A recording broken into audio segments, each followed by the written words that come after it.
Lindsay here, the Frugal Crafter. Whenever I do a scrapbooking tutorial, I get a lot of questions from viewers. Most people know they should be keeping track of their memories, but they're confused about how they should start. Well, I just had the chance to take the Memory Keeping 101 course over on Curious.com last week, and I think this might be just the ticket for those of you looking to begin memory keeping. The course contains 13 lessons touching on many different memory keeping tools, from using social media and journaling apps to traditional paper scrapbooking.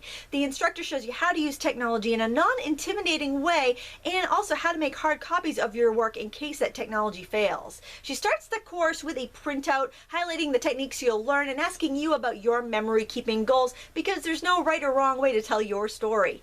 This class explains the options for memory keeping today, and there are a lot of them. After taking this class, I was inspired to make a couple different projects. I decided, because I am a paper scrapbooker, that I was going to use the sketches she provided to create a two-page layout. Now, a sketch is kind of like a pattern that you use to kind of figure out where to put your photos and your paper, and this is the first page of the layout, and this is the second one. This requires one photo, and this required 3 photos, and it was perfect for my kids' cross-country pictures, and it just tells you where to put everything so you could focus on the photos and the journaling, which made it really fun and nice. And the other project that I did from the course was an altered notebook, and she had altered a composition book, but I had a spiral bound notebook on hand, so I just used that.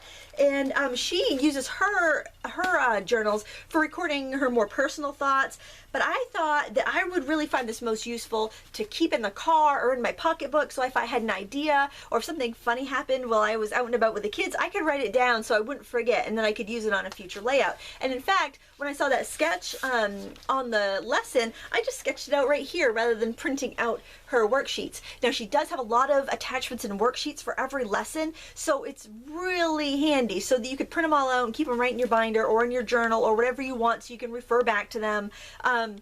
But I like how they index all the classes on Curious.com, so I can quickly go back in and find exactly what I want. She talks about digital scrapbooking, so that's another option if you want more of a crafty look, but you don't want to get out the mess or you don't want to invest in the supplies. You could do that with some digital supplies. She also talks about the very popular pocket pages like Project Life, and I have an example of that right here. This is they're just like pockets that you put your photos in. That was what I did a while ago, but just in case you weren't familiar with what a Project Life pocket page thing was, she talks about different supplies that you may need, but it's mostly an overview of all the different techniques you can use for memory keeping. And she does talk quite a bit about smartphone apps and things I didn't really know were available. I didn't know there was voice recognition apps that you could talk to and it could write out your journaling for you. So she has a lot of really great resources and links there that you can learn about. There's even a way to make your own QR codes, which are those funny little barcode looking things you see on everything nowadays. Well, regular people can make them. There's a simple